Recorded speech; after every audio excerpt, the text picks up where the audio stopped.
Partnership marathon chapter, तीसरी सीढ़ी की तरफ चले हम लोग।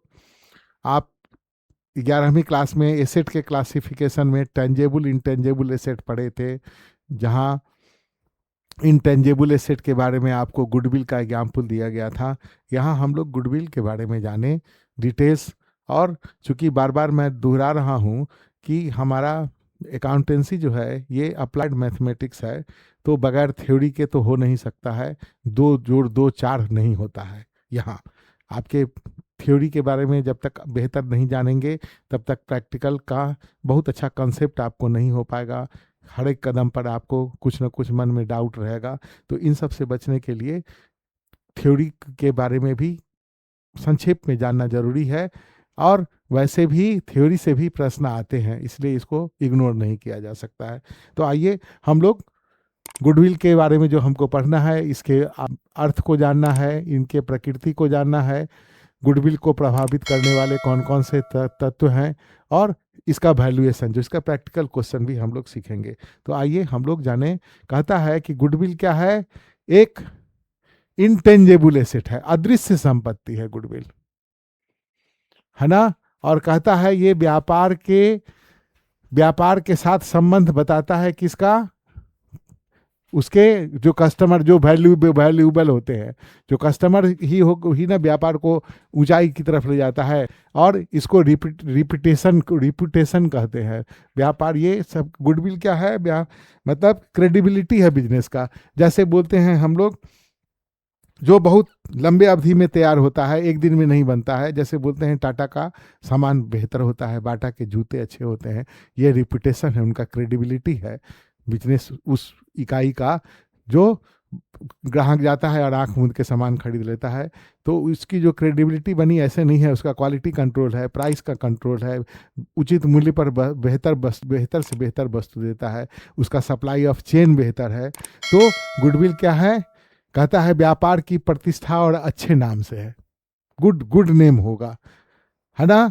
और व्यापार के लाभार्जन क्षमता का प्रदर्शन करती है। जितना प्रॉफिटेबल संस्था होगी तो उसका मतलब निश्चित रूप से उसका गुडविल क्या होगा? बेहतर होगा, उसका वैल्यू बड़ा होगा। अब इसके क्या विशेषताएं हैं? तो सबसे पहला विशेषता क्या है? अमूर्त संपत्ति है। ये अमूर्त संपत्ति इंटेंजेबल एसेट है। इंटेंजेबल एसेट का मतलब क्या?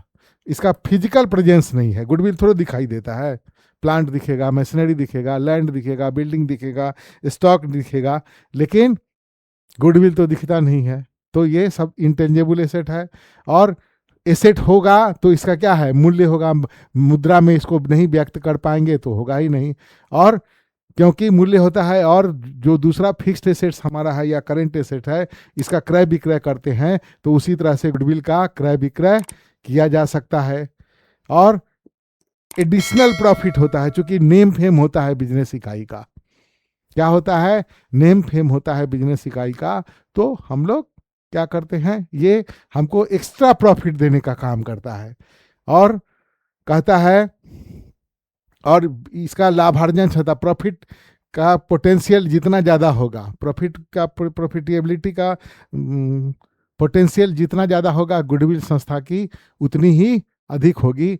और ये इसको अस्थाई संपत्ति भी कहते हैं, क्योंकि अस्थाई संपत्ति का सारा कैरेक्टरिस्टिक्स है इसमें। अस्थाई संपत्ति में डिप्रिसिएशन होता है, यहाँ डिप्रिसिएशन नहीं होता है, यहाँ एमोडाइजेशन होता है।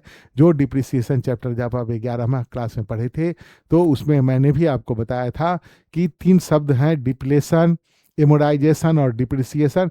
ये लगभग एक जैसे लगते हैं, लेकिन ये तीनों अलग अलग हैं। जिस आप 11 क्लास के वीडियो को फिर से देखिएगा, डिप्रिसिएशन, वहाँ मैंने इसके बारे में डिटेल्स आपको पढ़ाया था। ये 12वीं क्लास का है। तो ये सारी इसकी विशेषताएं हैं जो गुडविल को अन्य संपत्तियों से अलग बनाती हैं। और आपको पहले भी बोला कि इंटेंजेबल है, दिखता नहीं है, अदृश्य संपत्ति है। लेकिन संपत्ति है तो इसका मुद्रा में इसको व्यक्त कर सकते हैं, इसका वैल्यूएशन किया जा सकता है, मुद्रा कोष में इसको परिवर्तित कर सकते हैं। तो आज के लिए बस इतना ही।